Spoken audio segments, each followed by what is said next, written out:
นับเพื่อนก็ต้องขอกราบสวัสดีท่านผู้ชมยินดีทานต้อนรับเข้าสู่ LN Racing Channel เช่นเคยนะวันนี้ก็อยู่กับเด็กคนเก่าคนเดิมนะตอนนี้กำลังกลับบ้านเนาะใกล้สิฮอดบ้านแล้วเนาะเลี้ยวซ้ายไปนี่แล้วก็ขี่ไปนั่นก็แม่นฮอดบ้านแล้วพอดีตอนกำลังจะขี่เข้าห้องบ้านเห็นรถใหญ่คันนึงเนาะขี่ขึ้นห้องบ้านบ่ได้เนาะเพราะว่าทางบ้านเพิ่นเฮ็ดทางใหม่เนาะมันต้องในซอกก้อนหินมาหยองรถใหญ่คันนั้นก็บ่แม่นคนอื่นคนไกลเนาะก็เป็นคนภายในห้องบ้านเดียวกันเนาะรู้จักกันเนาะก็เลยได้อาสายู่รถช่วยเพิ่น เพราะว่าเพิ่นอยู่กับเมียเพิ่น2คนเพิ่นยู่รถขึ้นมาได้ก็เลยอาสาช่วยเนาะเพิ่นเลยมาดีเพิ่นเลยมาดี เป็นจังได๋ก็ไปหาชมกันเลยเนาะก่อนจะไปรับชมก็ฝากกดติดตามแล้วก็กดกระดิ่งเพื่อจะมาพลาดคลิปใหม่ๆเลยเนาะเป็นกำลังใจในการคลิปต่อไปเนาะ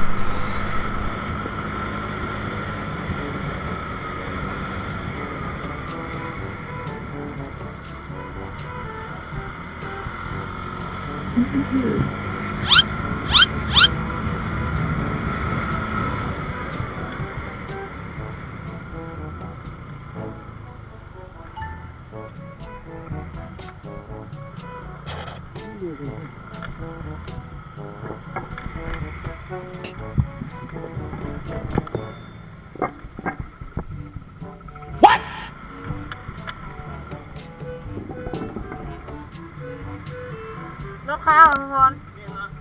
ขึ้นได้บ่ล่ะหาที่มาแต่เทิงพุ่นแหละบ้านแม่พุ่นแหละบ่ได้เห็นอยู่ช่วยบ่ล่ะเดี๋ยวรถก่อน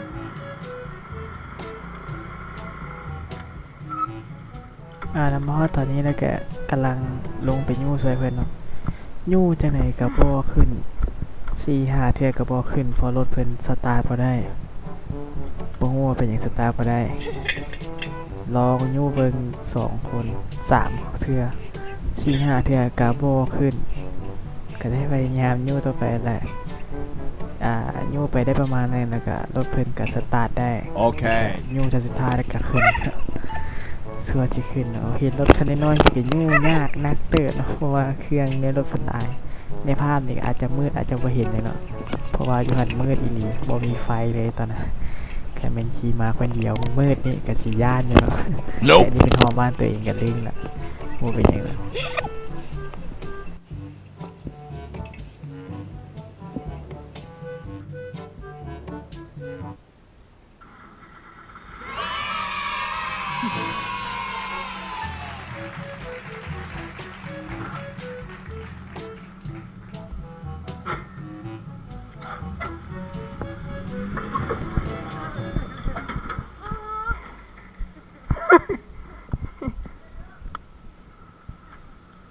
เกือบ นอกหลังจากเอารถขึ้นได้แล้วก็เพิ่นก็ขอบใจเนาะแล้วก็พากันแยกเนื้อบ้านเนาะห้องบ้านเดียวกันก็ช่วยอะไรกันเนาะอะไรพอช่วยก็ช่วยเนาะถ้าผู้ใดมาคลิปนี้ก็ฝากกดติดตามเลยเนาะแล้วก็กดกระดิ่งเพื่อให้เป็นกำลังใจในการคลิปต่อไปเนาะมื้อนี้LNก็ขอลาไปก่อนเนาะอย่าลืมเนาะเป็นคนดีของสังคมเนาะแบบบ่ต้องหวังผลประโยชน์หยังเนาะ